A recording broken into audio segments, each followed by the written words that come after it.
13 दिग्गज नेत्यांची टक्कर.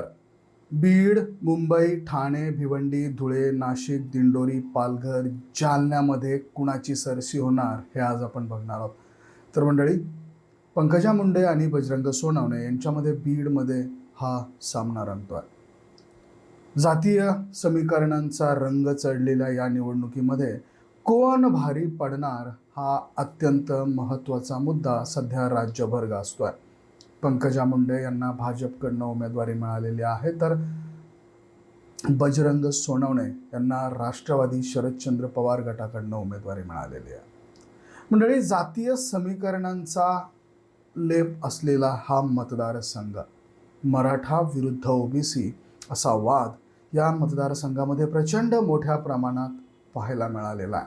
आणि याच दरम्यान ओबीसी विरुद्ध मराठा असं समीकरण आता बीड लोकसभा मतदारसंघामध्ये मोठ्या प्रमाणात गाजतं आहे, महत्त्वाची भूमिका बजावणार आहे.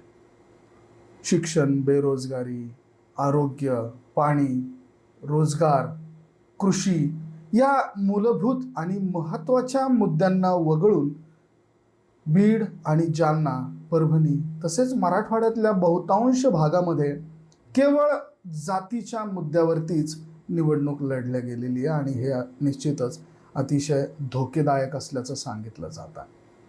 तर मंडळी, बीड लोकसभा मतदारसंघामध्ये ओबीसी विरुद्ध मराठा जो सामना रंगतो आहे, त्या सामन्यामध्ये कुणाची सरशी होणार किंवा कोण बाजी मारणार असे कयास आता लावले जाऊ लागलेले आहेत.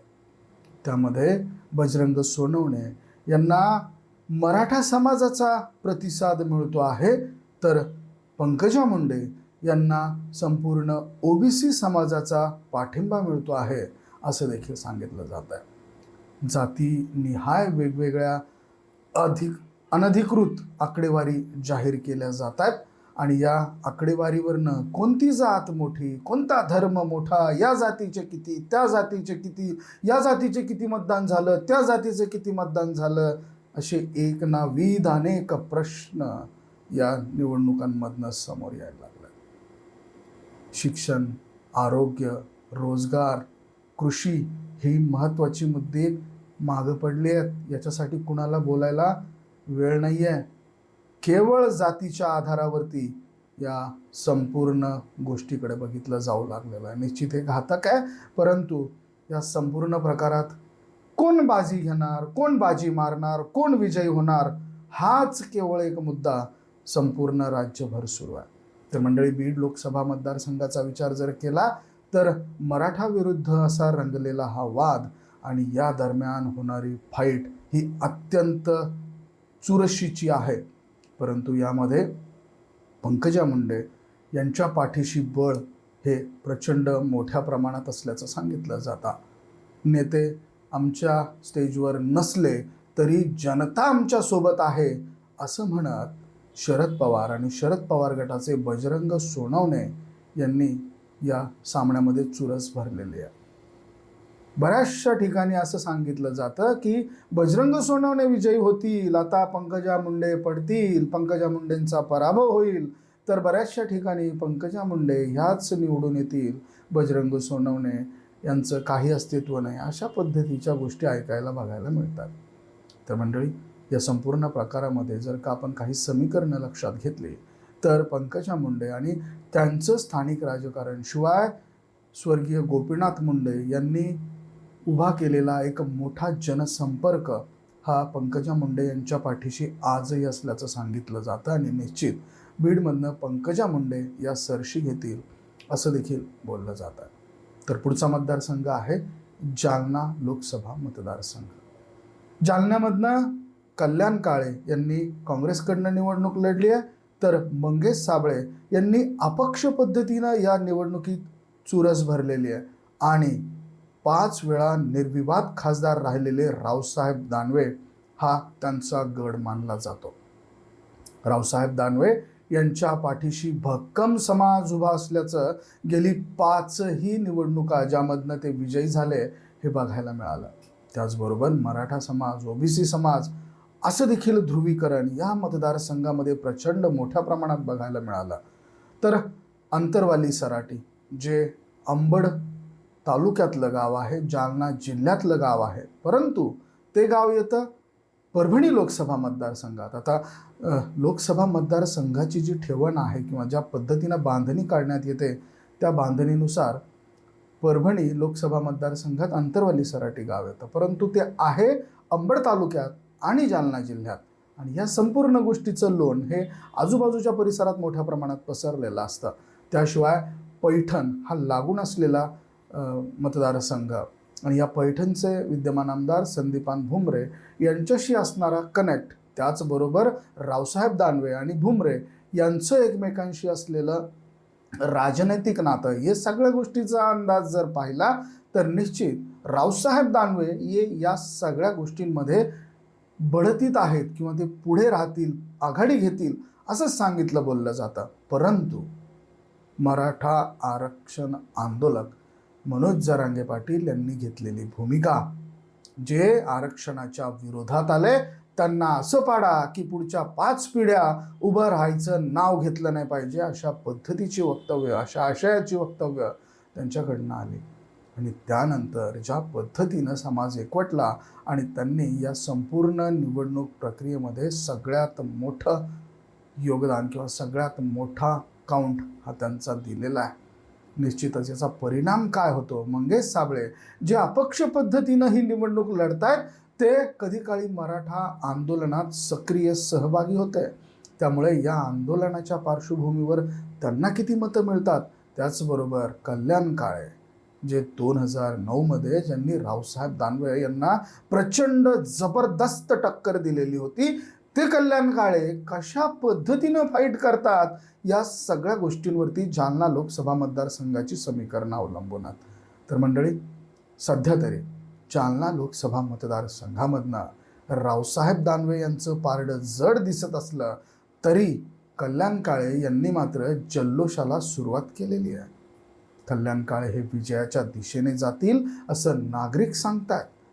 तर या संपूर्ण प्रकारामध्ये मराठा विरुद्ध ओबीसी असा वाद हा पहिल्यापासून बघायला मिळालेला आहे, तो आता देखील बघायला मिळतोय.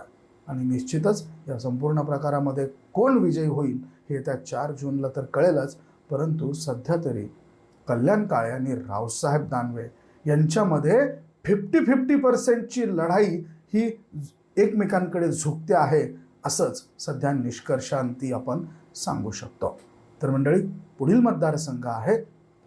मतदारसंघ आहे दिंडोरी. भाजपच्या भारती पवार ह्या पवार गटाचे भास्कर भगरे दिंडोरी लोकसभा मतदारसंघात सलग 3 वेळा भाजपचं कमळ फुललेलं आहे. भाजपने विद्यमान खासदार भारती पवार यांना पुन्हा उमेदवारी दिलेली आहे.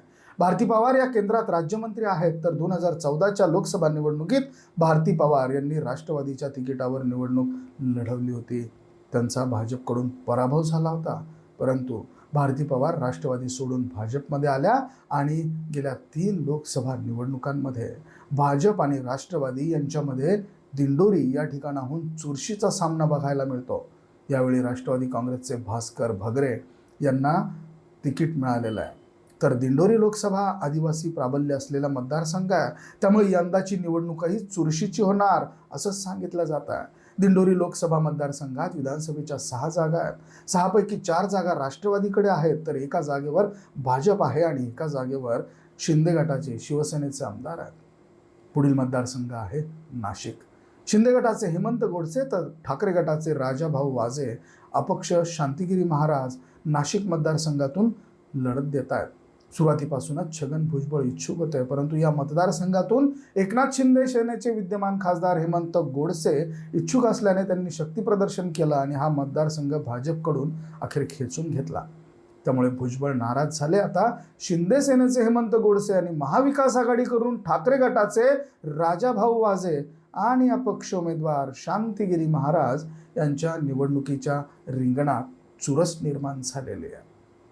शांतिगिरी महाराजांमुळे ही निवडणूक चुरशीची झालेली आहे. तर मंडळी, पुढचा मतदारसंघ आहे पालघर. भाजपने हेमंत विष्णू सावरा, ठाकरे गटाच्या भारती कामडी, बवियाचे राजेश पाटील, तर पालघर लोकसभा मतदारसंघात एकूण 10 उमेदवार रिंगणात आहेत. परंतु मुख्य लढत भाजपचे हेमंत विष्णू सावरा आणि ठाकरे गटाचे उमेदवार भारती कामडी यांच्यात होती आहे. बहुजन विकास आघाडीचे राजेश पाटील आणि हितेंद्र ठाकूर यांच्या बहुजन विकास आघाडीने शेवटच्या क्षणी बोईसरचे आमदार राजेश पाटील यांना उमेदवारी दिली आहे. त्यामुळे तिथे तिरंगी सामना होणार हे आता निश्चित झालं. लोकसभा मतदारसंघात बहुजन विकास आघाडीचे 3 आमदार आहेत. तेथून वंचितच्या विजया म्हात्रे तसेच बसपाचे भरत वनगा हे देखील रिंगणात आहेत. पुढचा मतदारसंघ आहे भिवंडी. भाजपचे कपिल पाटील, पवार गटाचे सुरेश म्हात्रे महाराष्ट्रातील भिवंडी लोकसभा मतदारसंघामध्ये 2014 आणि 2019 मध्ये भाजपचे कपिल पाटील सलग 2 वेळा निवडून आले. आता त्यांना तिसऱ्यांदा भाजपनं तिकीट दिलं आहे. तर त्यांची लढत राष्ट्रवादी शरदचंद्र पवार गटाचे सुरेश गोपीनाथ म्हात्रे यांच्याशी होती आहे. 2019च्या निवडणुकीत भाजपच्या कपिल पाटील यांनी काँग्रेसच्या सुरेश तावडे यांचा 1,56,000 मतांनी पराभव केला होता. तर 2014च्या निवडणुकीत भाजप आणि काँग्रेसमध्ये प्रमुख लढत पाहायला मिळाली होती. 2009च्या लोकसभा निवडणुकीत देखील काँग्रेसचे सुरेश तावडे विजयी झालेले होते.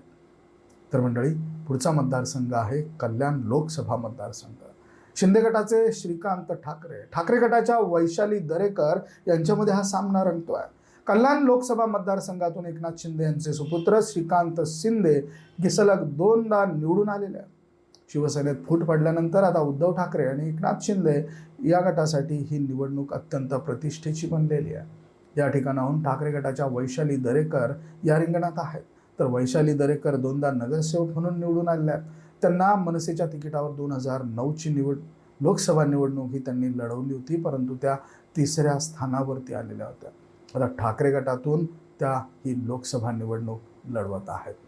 तर मंडळी, ही ती मतदारसंघ आहेत ज्या ठिकाणी दिग्गज मंडळी हे रिंगणात आहेत आणि यांची प्रतिष्ठा पणाला लागलेली आहे. मराठवाड्यातले देखील दिग्गज मंडळी आहेत. तर शेवटच्या टप्प्यात झालेल्या निवडणुकीमधले हे शेवटचे काही दिग्गज मंडळी आहेत. मंडळी, यापैकी कोण विजयी होऊ शकेल, तुमचा अंदाज काय सांगतोय ते आम्हाला कमेंट करून अवश्य कळवा. हा व्हिडिओ आवडला असेल तर शेअर जरूर करा आणि बघत रहा मराठी एक्सप्रेस. धन्यवाद.